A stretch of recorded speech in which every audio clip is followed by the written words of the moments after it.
It's about a 40-mile drive for me, but I really like going to train shows in Dayton, Ohio. It's been almost a year and a half since I bought this Rico station. It was produced by Lionel, and when I bought it, someone had already glued the kit together. The plastic pieces came molded in 4 different colors, so strictly speaking, you could get by without painting it. The original owner had done a pretty good job of assembly, but didn't go overboard with the liquid cement, like I probably would have done. It's definitely one of the more realistic looking buildings when it's on my layout, but it hasn't found a permanent position. Thinking about it the other day, I realized why. It's just too big. The Rico station has popped up in a few of my videos, and it's also served as a background prop to showcase some of my other projects. But now it'll become a project all on its own.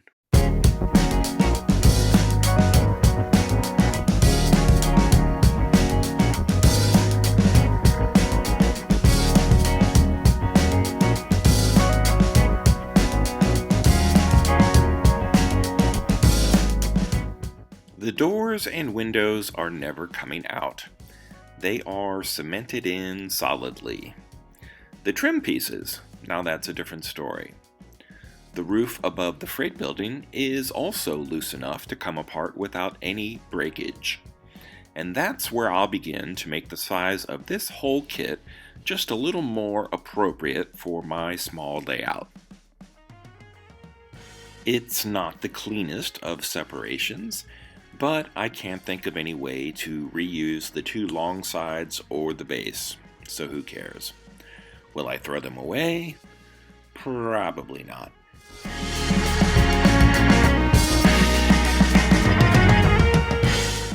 There are a few other reasons why I'd like to modify this kit. I was always bothered by the gaps between the roof sections.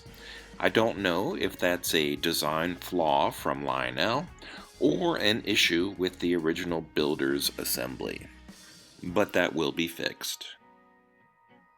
I'm not a big fan of the scroll work on the roof, so that's also a goner. Why was it molded in so many sections? Other than reusing some of the doors, I doubt that I can do anything with the long sides. But the gabled end is a perfect match for the blank space of the main building.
I had trouble removing the molding, so I left most of it still attached. But I was able to trim off about 1.75 inches of the shingled ends that had already been glued to the main building earlier. Since these parts had been together once before, the glued areas still matched up perfectly.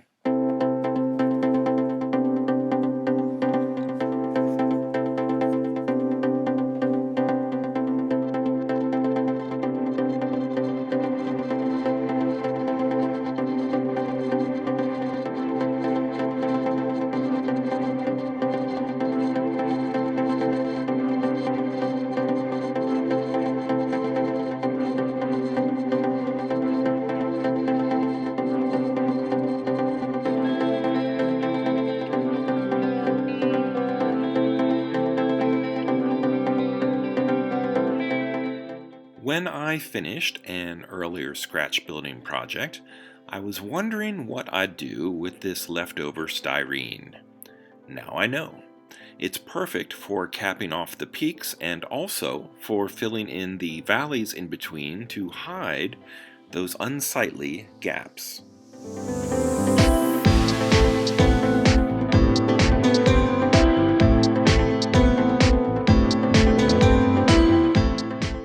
Turning the station upside down allows the liquid solvent cement to flow much more freely between the two surfaces.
This platform and the steps came from a feed store kit that I never made.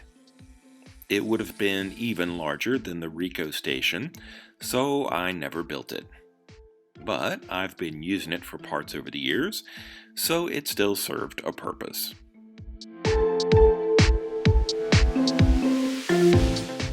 Once it's attached to the building, I'll come back and add a few more details with other scraps of sheet plastic.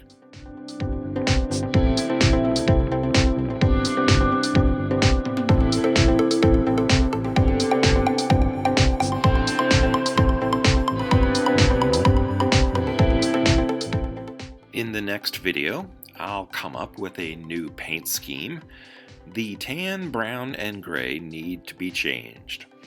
Everyone has a Rico station in these colors, and now that it's smaller, I won't need to limit its use as only a train station. It could be a house, a store, who knows? If you'd like to find out, please like and subscribe. Thanks for watching, and until next time, this has been Bob's Workshop. Take care.